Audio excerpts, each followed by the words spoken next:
essa semana aí da sua leitura política também, que me pareceu muito consistente. Eu queria já começar com você perguntando dessa coisa da teocracia, quer dizer, o governo, o bolsonarismo, né, migrando para uma espécie de Talibã com a fala da Michelle. Você sentiu isso ali? Você me escreveu algo nesse sentido, né?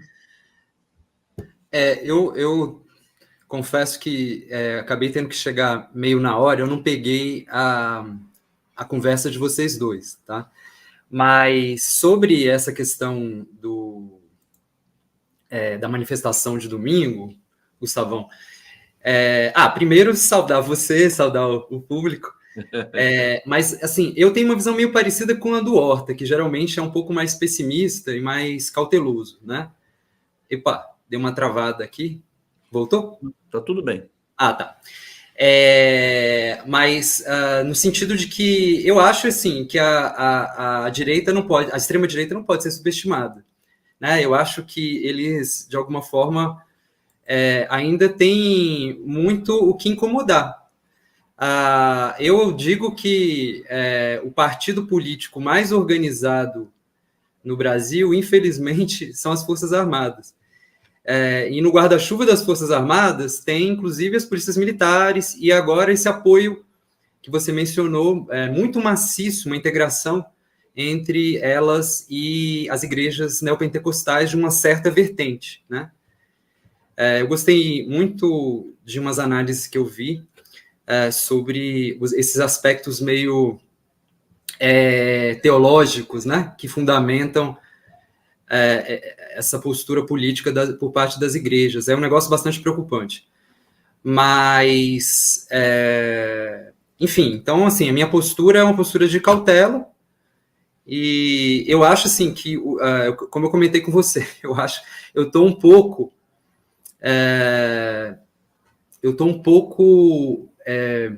não diria incomodado, mas eu estou um pouco preocupado com a situação política do Brasil. Inclusive na área da economia, que é a área que eu estou mais acostumado e estou mais preparado para poder falar sobre, né?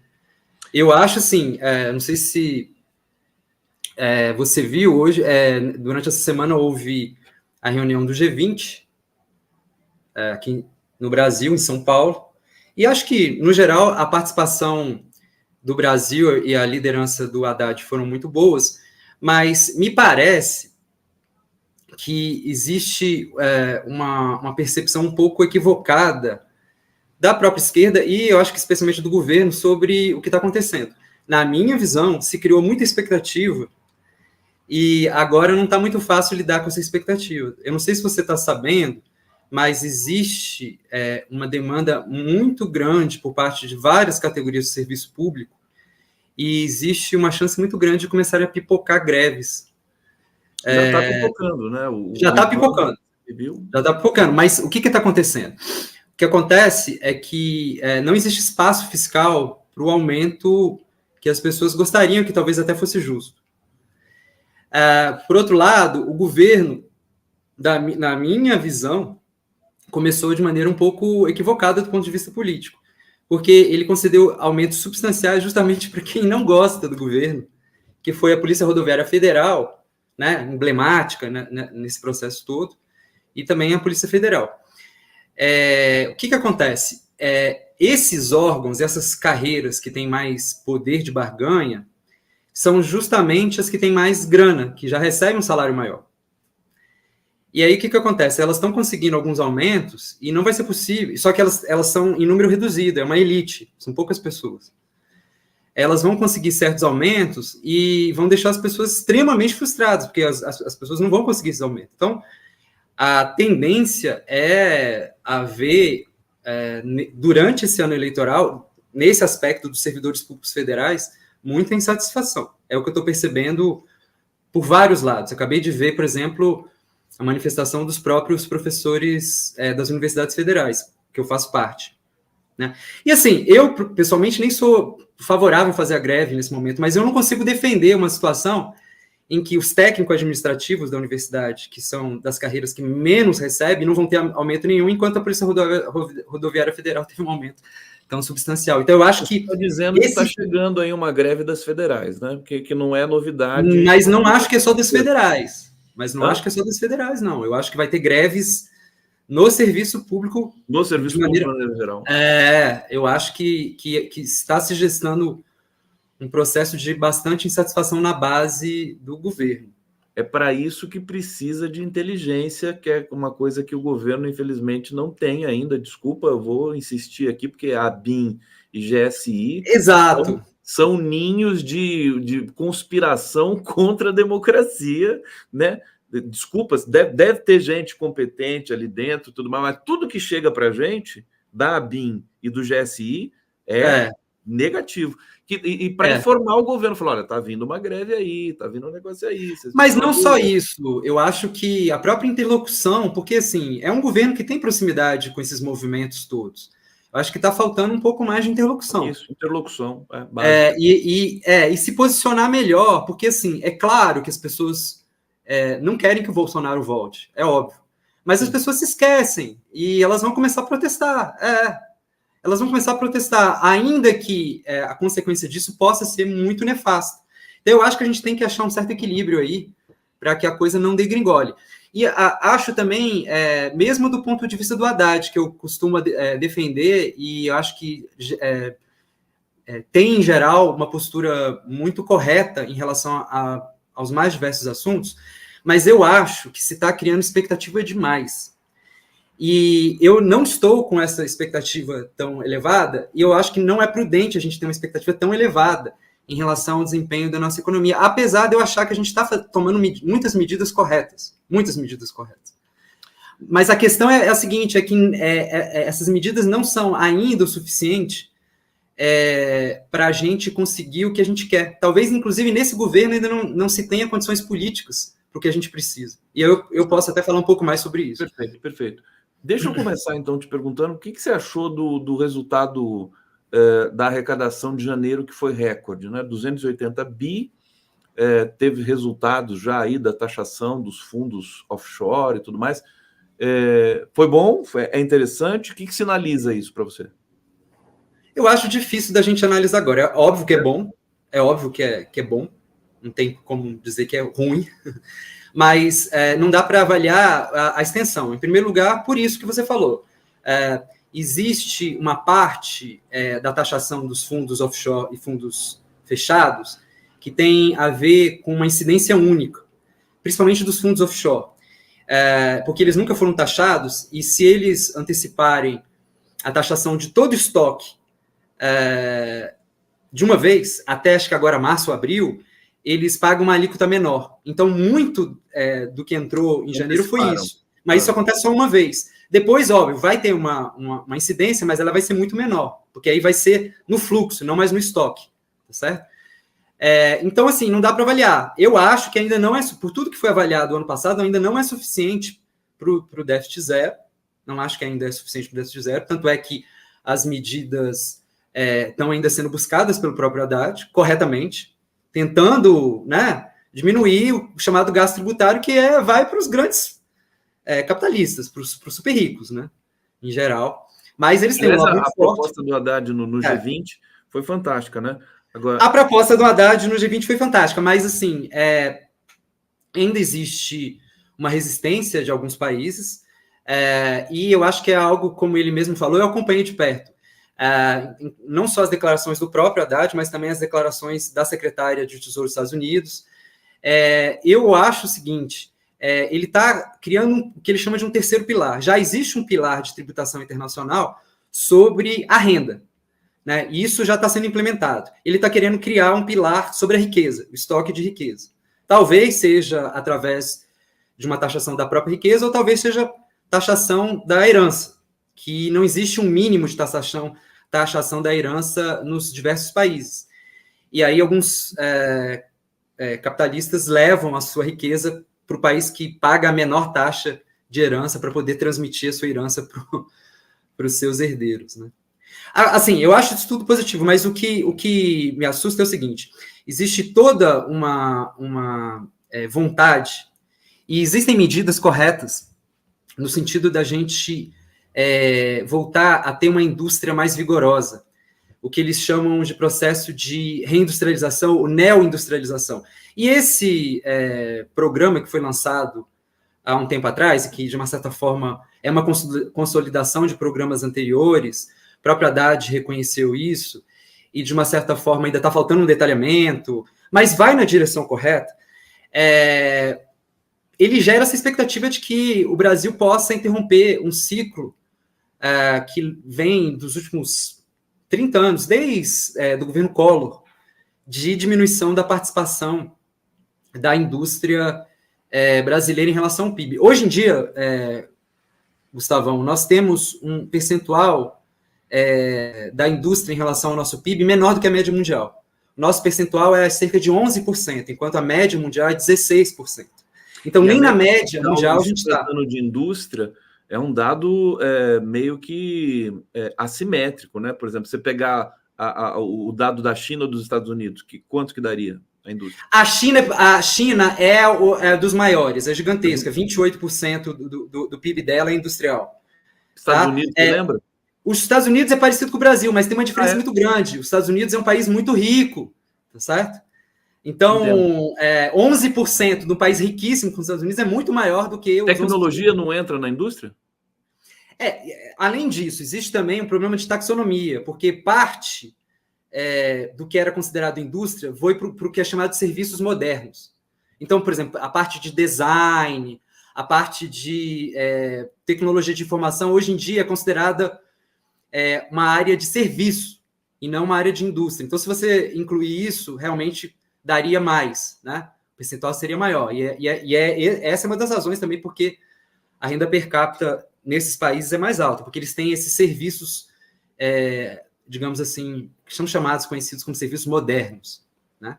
É diferente dos serviços de Uber, de cabeleireira, de personal training, que são diferentes, são serviços tradicionais, né? E nesses serviços tradicionais você não consegue ter aumento da produtividade, né? Como é que você vai acelerar a quantidade de cabelos cortados? Assim, isso não acontece, né? Mas nos serviços avançados é parecido com a indústria. Você vai agregando a tecnologia e vai aumentando a produtividade. Mas desculpa, eu te cortei, deixa eu corrigir aqui esse parêntese. Você estava falando que o percentual da indústria no Brasil é de 11%, e daí você ia continuar dizendo... E da média mundial é 16%. Então, assim, mesmo para a gente voltar para a média mundial, nós já fomos acima da média mundial, como a Coreia, como o Japão, né? Só que houve duas quedas abruptas. A primeira queda abrupta foi no governo Collor, porque se reduziu as tarifas abruptamente. Então, foi uma pancada. Caiu, acho que quase 9% o percentual. O percentual era perto de 30%. Caiu para perto não, era 30 era acima de 30, caiu para 20 e poucos. E depois teve uma nova queda, subiu um pouquinho, teve uma nova queda com o Plano Real. Porque o que houve no Plano Real? As tarifas já estavam baixas, mas houve uma apreciação cambial, o câmbio bateu. Quando o câmbio bateu, caiu também assim 6%, de uma tacada, de um ano para o outro.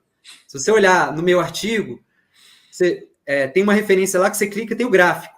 No gráfico você vê, são esses dois eventos os principais.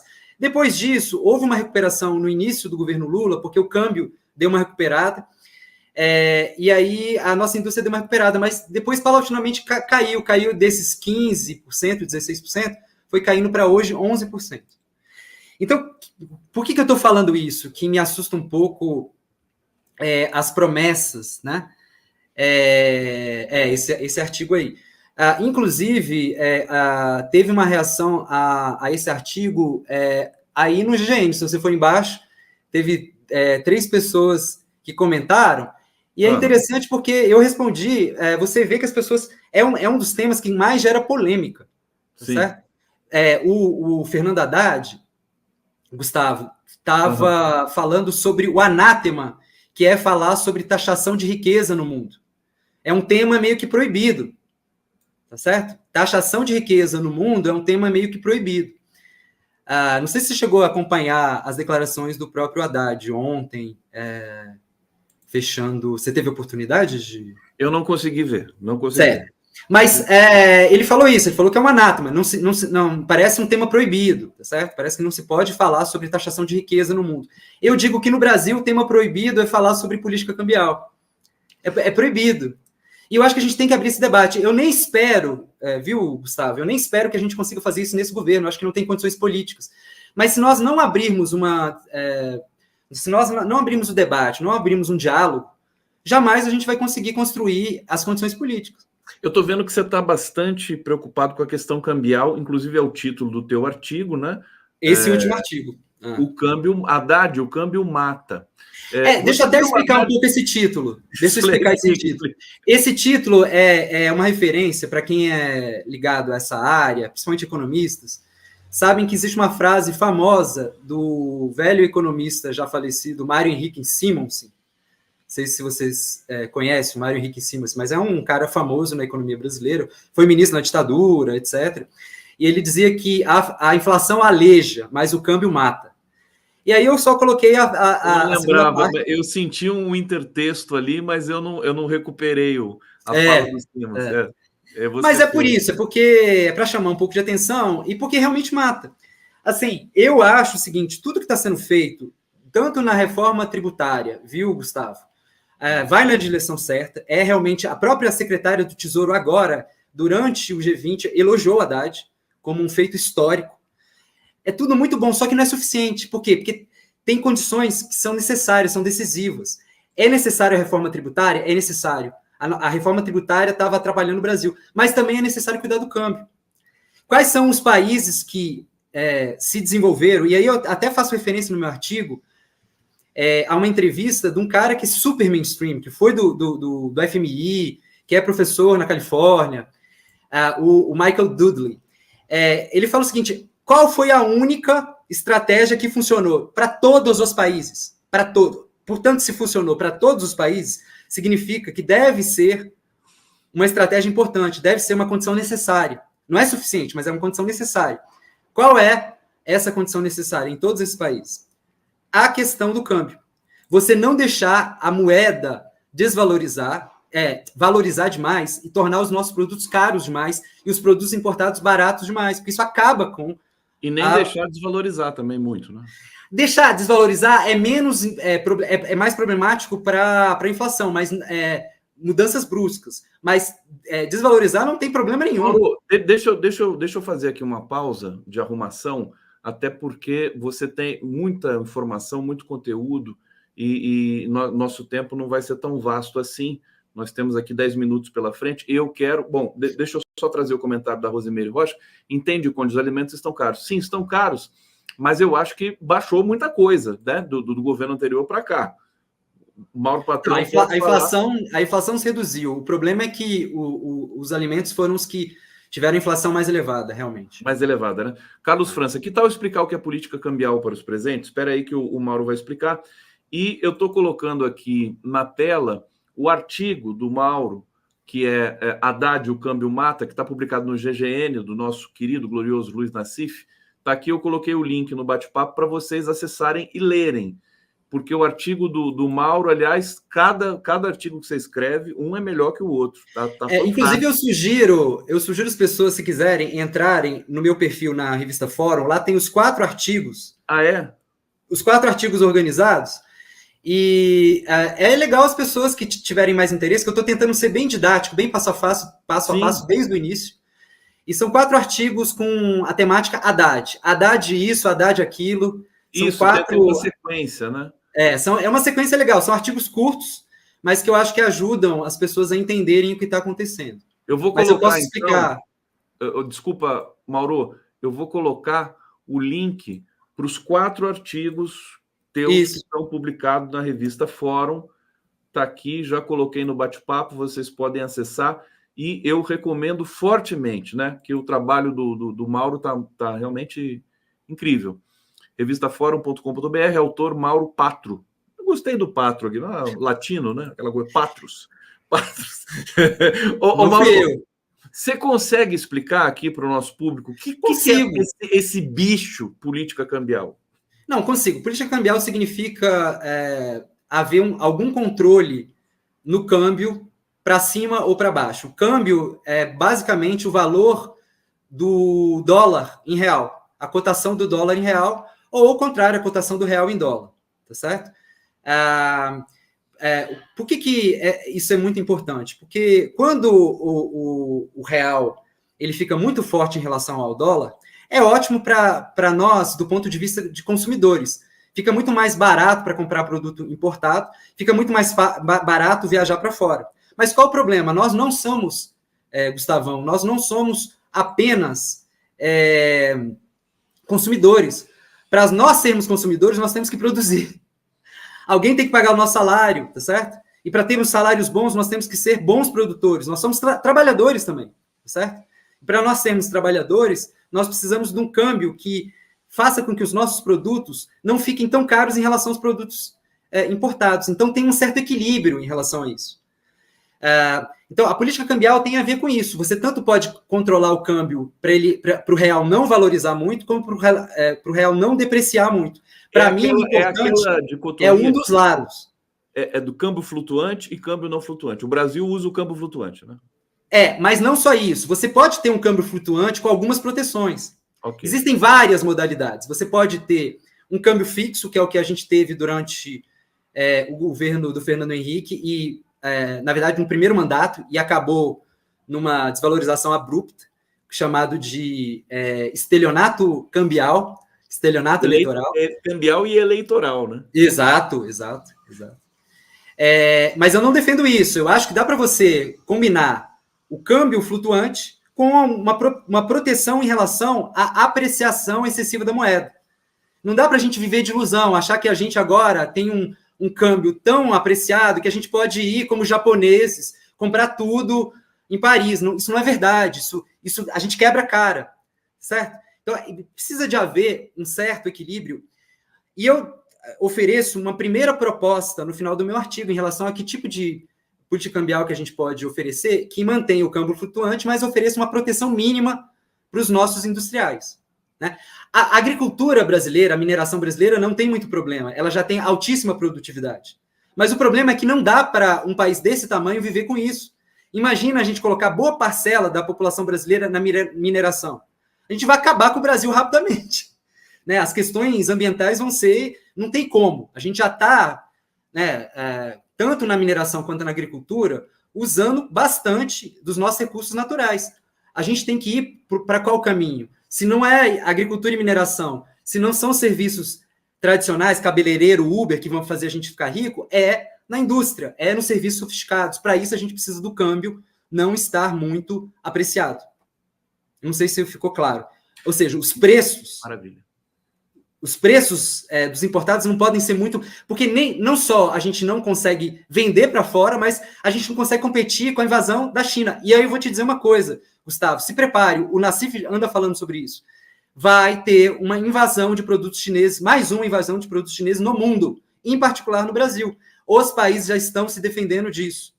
Outra alternativa, além de tentar influir diretamente no câmbio, é colocar tarifas de importação, que foi o que aconteceu no governo Collor, ao contrário, lá caíram as tarifas, certo? Mas ela tem um certo problema nas tarifas, porque se você compra produtos para produzir produtos, você importa produtos para produzir produtos, para exportar, você vai encarecer seus produtos com as tarifas. O câmbio é a única maneira de você encarecer na entrada, mas baratear na saída, de modo que uma coisa compense a outra, entende? Então, é a maneira que foi usada pela China, foi usada pela Europa no pós-guerra, França, Alemanha, Inglaterra, destruídas depois do pós-guerra, usaram o câmbio, certo? Usaram o câmbio. Sim. Todas as experiências são assim. Agora, deixa eu perguntar uma coisa, meu querido Mauro, que é o seguinte, aliás, nunca ninguém explicou tão bem o que é o câmbio para mim, assim, eu quero te agradecer muito por isso. Você realmente... Tem muita mistificação, viu, Gustavo? Oi? Inclusive, eu vou escrever, tem muita mistificação, eu ainda vou escrever mais sobre isso. Agora, você está vendo... certamente que você não está vendo essa preocupação no governo. Aliás, você me relatou até uma reunião que você participou que as pessoas praticamente nem sabiam que era isso, né? Não é nem só isso, é que é como se fosse um tema proibido, entende? Nós não temos poder político, portanto não vamos falar sobre isso, mas nós temos que construir o espaço político. Só para te dar um exemplo, é a mesma analogia com o que o Haddad está fazendo no G20. O Haddad não está levando o anátema da tributação da riqueza para o G20? Não vai ser aprovado agora. Mas é um processo. Mas ele já levou. Ele já levou, mas para começar a discussão. Não vai ser implementado agora. Claro. O mesmo Haddad deveria estar começando a trazer essa questão do câmbio. Por quê? Porque vai se frustrar. Se a gente conseguir, digamos assim, parar a desindustrialização, se a gente conseguir barrar a invasão dos produtos, principalmente chineses, eu já estou feliz. Porque sem o câmbio, a gente não vai conseguir reindustrializar. Escreva aí e depois me cobre. E essa questão do câmbio não está ali subscrita naquele projeto de reindustrialização que foi apresentado, né? Não, porque assusta. Assusta. Agora me diz uma coisa, para terminar aqui, Mauro, querido, com quem que ficaria a política cambial? Com o Banco Central ou com o Ministério da Fazenda? Tem que ser uma coisa bem pensada, mas eu penso em uma coisa mais ou menos limpa, que seria coordenado pelo próprio Banco Central. Se for uma política cambial, ela tem que ser coordenada pelo Banco Central. O Banco Central já atua no mercado de câmbio para não ter oscilações muito bruscas, tá certo? E houve momentos... como é que as reservas internacionais foram formadas? Com a atuação do Banco Central. O Banco Central foi comprando dólares, certo? Foi comprando dólares. É isso que eu defendo, não vender dólares, mas comprar dólares para a nossa moeda não ficar muito apreciada. Se for necessário, aumentar nossas reservas. Esse é o ponto. Então, seria uma política feita pelo Banco Central. Agora, isso tem que ser discutido com muita calma e muito cuidado, porque tem várias possibilidades. A possibilidade que eu estou aventando é uma possibilidade que foi pouco discutida, e eu acho que ela é uma possibilidade interessante. Você se preocupar com a apreciação, mas não com a desvalorização. Você tem uma espécie de piso, certo? Para a moeda não desvalorizar demais, o real frente ao dólar, mas não precisa se preocupar tanto com o teto. O teto você vai se preocupar só para não ter variações muito bruscas, certo? Para que você dê uma proteção, inclusive, não só para os industriais brasileiros, mas para as multinacionais que querem investir no Brasil. Porque senão é muito mais fácil você importar tudo. Que é o que aconteceu. Hoje em dia, boa parte da nossa indústria, ela só monta as coisas.